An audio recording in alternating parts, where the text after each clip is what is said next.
Por continuar con nosotros en 5 sentidos, vamos a hablar ahora del tránsito. Y hay varios temas arriba de la mesa. Por un lado, el uso de los monopatines.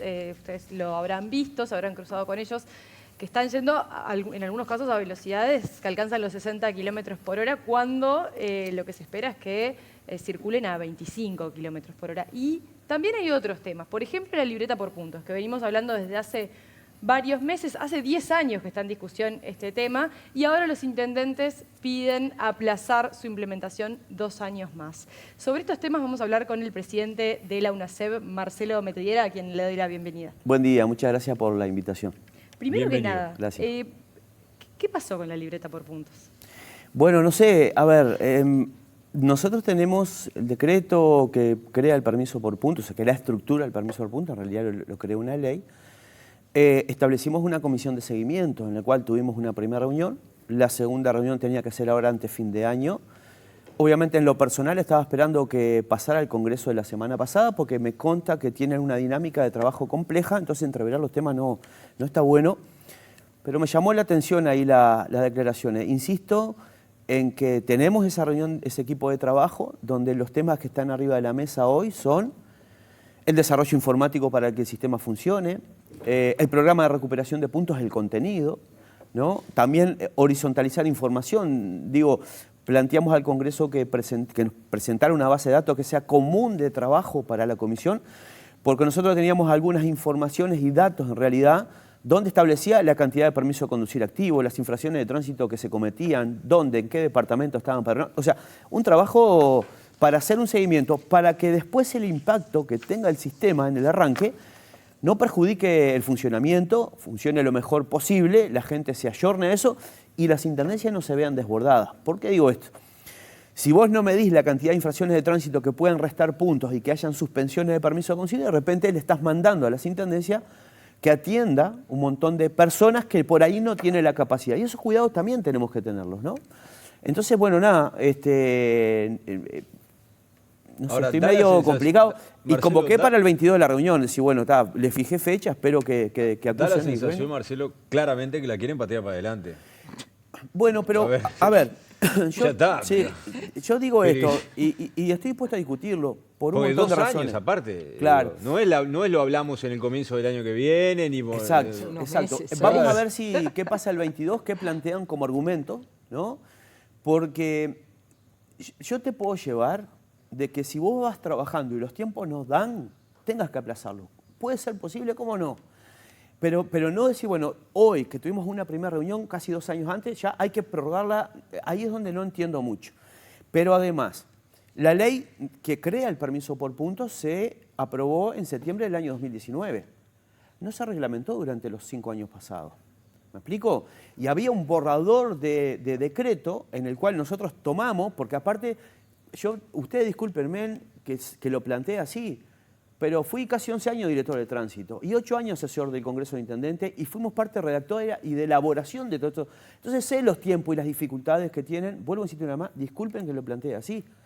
Entonces no estoy visualizando cuál es el problema, ¿me explico? Entonces, bueno, vamos a ver el 22, que nosotros quedamos de presentar en la comisión el contenido del programa de recuperación de puntos, que lo tenemos pronto.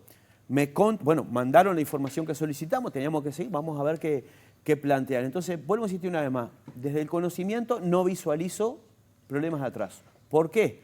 Porque lo que está faltando de fondo es el desarrollo informático, que te puede llevar aproximadamente 4 meses, 5, ponele. No, porque es la parte, o sea, tiene 2 patas, la pata del permiso de conducir desde el Congreso y la pata de los puntos desde la UNACEB, por diferenciarlo de alguna manera. Yo ya sé que lo que nosotros presupuestamos me lleva 4 meses de desarrollo. Entonces, ponele 5 meses, ponele 6. El sistema va a funcionar contra la realidad de cómo funciona hoy las multas. El inspector pone la multa, se notifica administrativamente, se carga el sistema.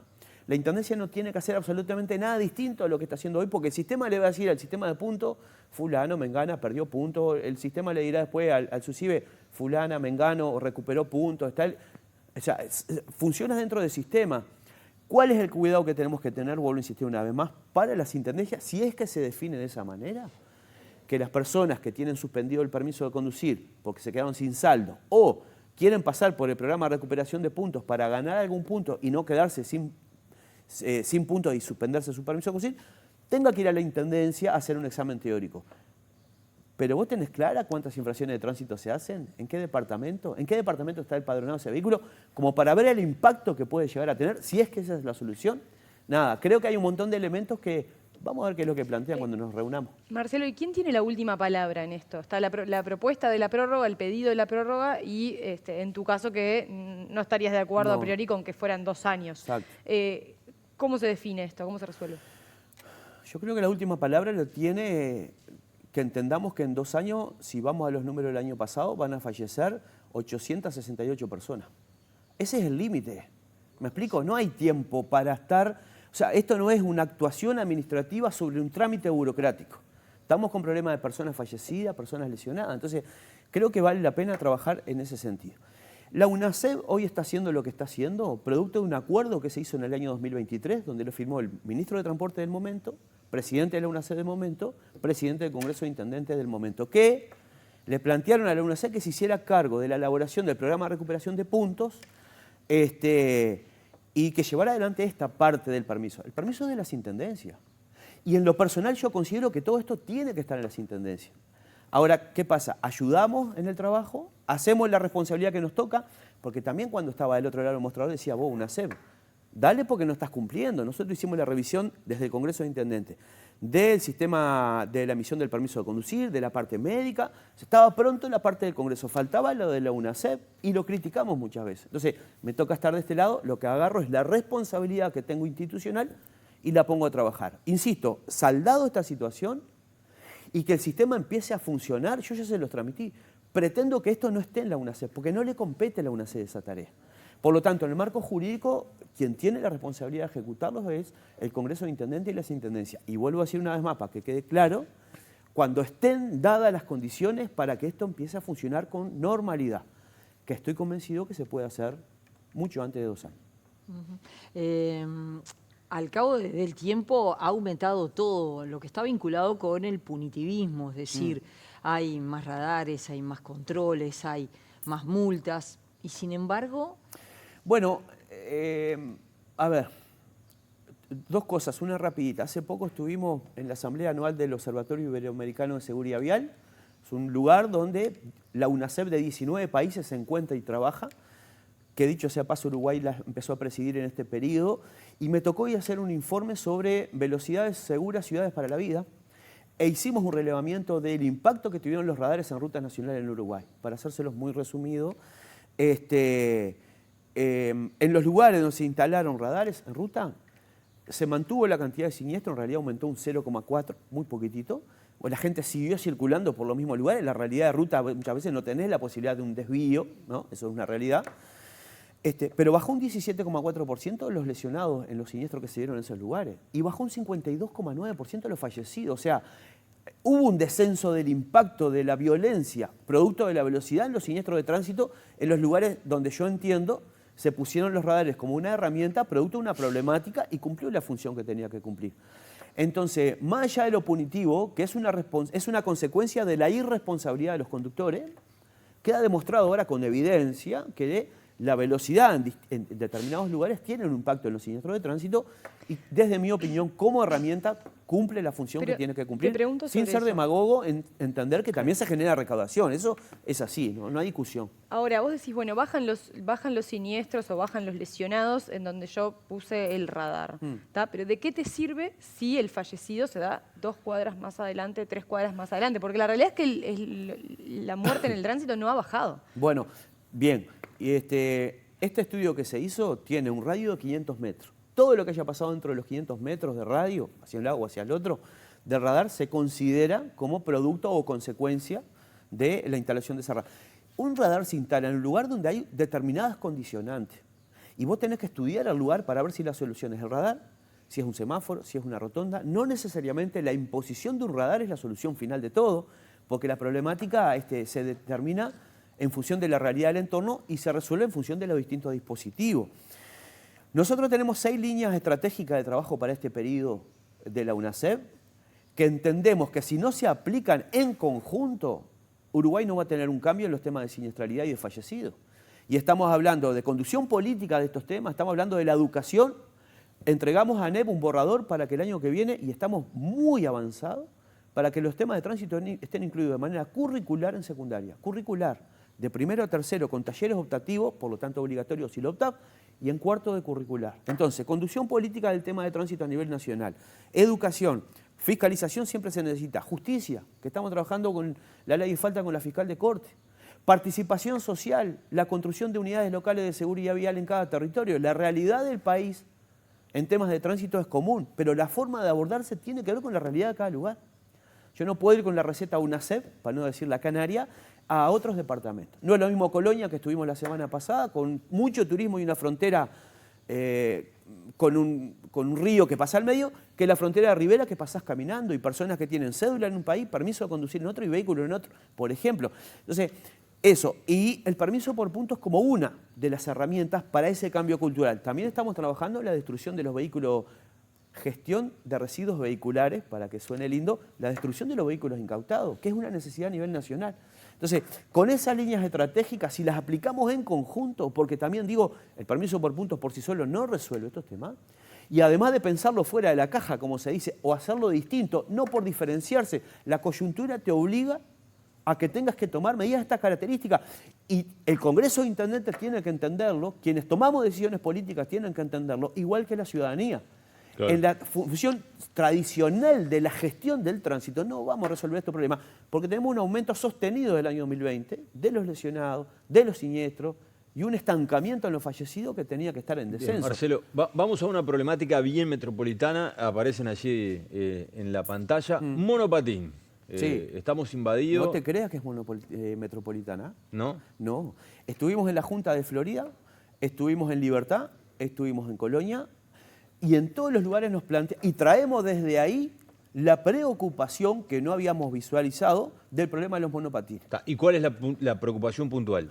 Que existe un rango de vehículos que están en un gris reglamentario porque cambiaron A ver, para decirlo práctico, ustedes recordarán cuando entraron los monopatines a Montevideo. Ahí tuvimos todo un problemón. Costó en ese momento que se entendiera que íbamos a tener estas dificultades. Hoy se están visualizando con claridad. Entonces hasta en algún momento medio se reían de que estábamos discutiendo los monopatines. En ese momento se logra hacer Montevideo hizo una clasificación de vehículos que se llaman los BMP, vehículo de movilidad personal, que le daba un contexto de funcionamiento. Y después se hizo, porque coincidió además los tiempos, la clasificación Mercosur. Los vehículos a nivel Mercosur tienen una clasificación, y la clasificación L son los vehículos eléctricos.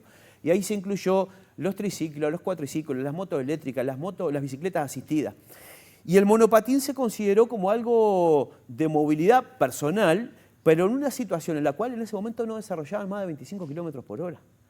Hoy tenemos monopatines que se venden, que circulan a 50, 60 kilómetros por hora. Y cuando se determinó la clasificación Mercosur de los vehículos categoría L, una de las condicionantes para tener permiso de conducir y para circular de alguna manera en la reglamentaria, en la cuestión general de la circulación en una calle, para hablar claro, era la velocidad, que en ese momento saltabas de 25 a 45 kilómetros. Pero concretamente, ¿hubo siniestros con monopatines? Hubieron siniestros, hubieron atropellos, pero hay un riesgo constante. Te estoy hablando de que nos planteaban en una vía de Libertad en San José, que están teniendo dificultades porque la gente está usando los monopatines de esas velocidades para el traslado normal. Entonces, si bien la problemática está arriba de la mesa y no se puede visualizar con impacto, uno no puede esperar a que pasen cosas para tomar decisiones. Entonces, el Congreso de Ediles nos pidió que aportáramos información porque van a trabajar en reglamentación a nivel nacional. Que no bien la tengamos pronta, se la vamos a enviar al Congreso de Intendentes. ¿Qué implicaría esa reglamentación? Entonces, que tienen que entrar dentro de la regla. Hay un departamento que prohibió el uso de monopatines, cosa que no comparto, porque ahí coartás la libertad de las personas. Las personas tienen que circular en las condiciones, tienen que tener la libertad de moverse, pero en las condiciones que establece la ley. Y digo una cosa. La velocidad, por ejemplo, va a ser limitada. No, la velocidad, es mi opinión, insisto que esto lo tienen que reglamentar otras instituciones. La velocidad va a determinar en qué rango de vehículo, qué clasificación va a tener que estar, por dónde va a poder circular. ¿Un monopatín de esa velocidad puede circular en una ciclovía? Yo para mí no, de esa velocidad. Todos los monopatines y patinetas, todos, están obligados a usar casco y chaleco por ley, por ejemplo, y sin embargo no le damos corte a eso. Te pongo otra problemática que nos trasladaron los trabajadores de transporte metropolitano. están empezando a subir con los monopatines de esa dimensión arriba el ómnibus para circular. Pues yo vengo de Canelones, San José, vengo en el ómnibus de transporte público, me bajo a Montevideo, agarro la patineta y me recorro Montevideo. Lo que quiero decir con esto es, si vamos a lo blanco o negro, ¿cuáles son las dificultades? Hay una movilidad muy agresiva de un vehículo que no tiene las condiciones como para circular, en una falta de infraestructura para dar seguridad a la gente. No esperemos que pasen cosas. Cuando hablamos de los monopatines, no me acuerdo el año, de los monopatines verdes de Montevideo, yo vuelvo a insistir, lo digo así para que se entienda, me tomaban el pelo hasta que se produjo un monopatín que atropelló a una persona en una vereda. Ahí se terminó la discusión. Entonces yo creo que no hay que esperar que pase eso. Vuelvo a insistir, no lo está planteando Montevideo ni la UNACEB, lo está planteando San José, Florida, Paysandú, Colonia, o sea, es un problema general. ¿Pero están trabajando en un proyecto de ley o en qué concretamente? El Congreso de Ediles nos pidió información para que les ayudemos a elaborar nosotros reglamentos o decretos. Nosotros vamos a mandar la información que estamos construyendo desde la perspectiva jurídica y de seguridad, que también se lo vamos a mandar al Congreso. Va a tener que trabajar el Congreso. De hecho, le planteé a los ediles que lo que tengan lo trabajen con el Congreso, porque todo el trabajo que se ha hecho a nivel nacional de unificación, parece que vale la pena no perforarlo, no que salga una intendencia como salió una que casualmente Paysandú, que prohibió el uso de monopatines, bueno, y se sale de la generalidad. Creo que eso hay que ser muy cuidadoso e institucionalmente cuidarlo. ¿Sabes qué? En España se decidió algo que fue muy polémico y muy debatido, que las autoridades entendieron que era necesario. En España empezaron a publicar si los muertos en el tránsito tenían alcohol en sangre o estaban drogados. Y mira, la mitad de los conductores muertos en accidentes de tráfico, cifras esta de 2023, habían consumido alcohol o drogas. ¿Cuánto, perdón? ¿Qué porcentaje? 53% habían consumido alcohol o drogas. Y fue polémico porque obviamente estamos hablando de personas fallecidas. Sí. Pero bueno, las autoridades entendieron que era necesario empezar a transparentar una información que es delicada, porque estamos hablando de una persona que está fallecida. Y se empezaron a publicar y desde ese momento, yo no sé si es como un sinceramiento, digo, ¿no? A nosotros nos pasó en junio de este año, nosotros habíamos asumido en marzo, estábamos un poco acomodándonos ahí en la tarea, y en junio se dio que fue el segundo mes del año que hubieron más fallecidos de tránsito. Salimos a decirlo. Lejos de barrer para abajo la fórmula y esperar a ver cómo cierra el año, salimos a plantearlo. ¿Por qué? Por la misma lógica. Porque entendemos que también transmitiendo esas cosas genera conciencia. Ahora, los informes de UNACEB son abiertos, públicos, los publicamos, los abrimos. Cosas que no estaban, por ejemplo, en la web de la UNACEB en algunos casos. Está público el informe anual. Hicimos un informe por cada departamento que también es público. Está público desde siempre el portal geográfico donde la gente puede entrar y armar sus informes. Sí. Entonces, y ahí está la información. Sobre los lesionados, no me acuerdo de memoria, sobre los fallecidos, el alcohol en sangre en Uruguay es de un 5,5%. Es muy bajo en los lesionados, que incluye a los fallecidos. No recuerdo específicamente los fallecidos, claro, pero hay que elaborarlo. Y también, otra cosa que estamos trabajando, perdón, la UNACEB no tiene y quiere la tasa de positividad de espirometrías a nivel nacional. Claro. Porque la tenemos solo sobre la base de los siniestros de tránsito y no de la generalidad. Y eso lo estamos trabajando para intentar acordar con el Congreso de Intendentes y tener un intercambio de información. Entonces, nada, cuanto mayor información pública, mejor, porque más conciencia se toma.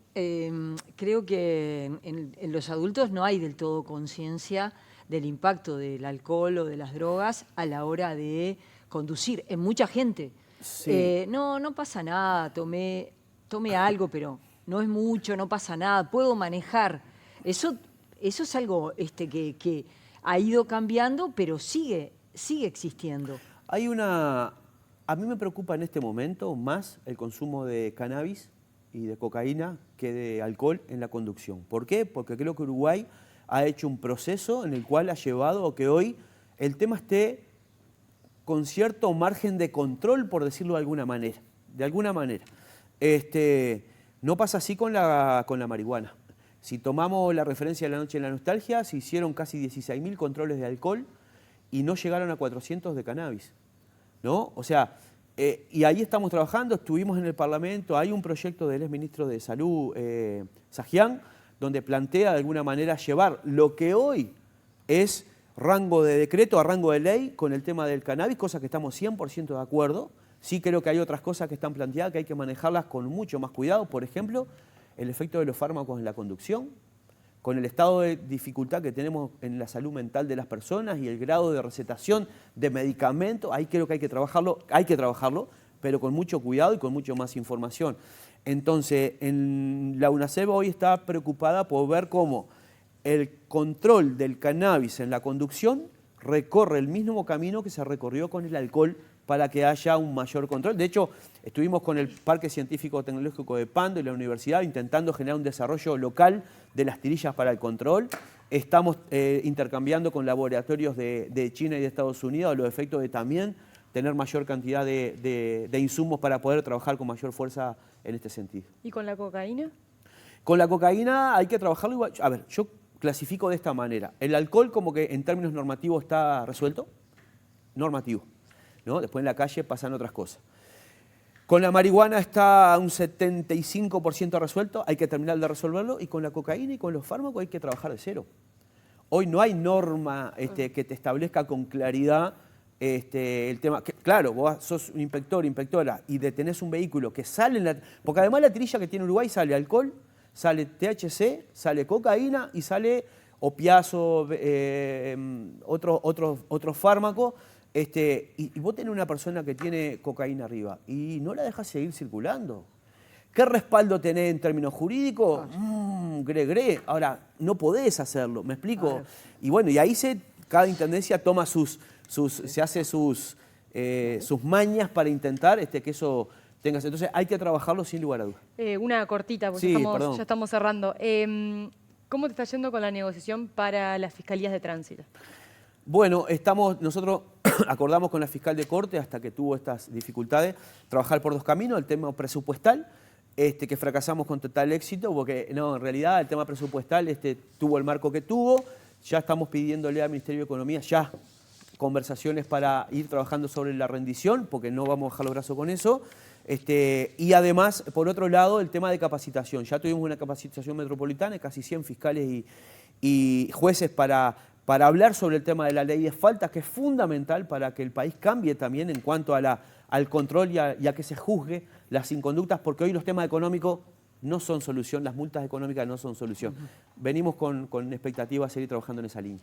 Gracias por haber venido esta mañana. Ha sido un gusto recibirte. Nosotros hacemos una breve pausa, volvemos enseguida.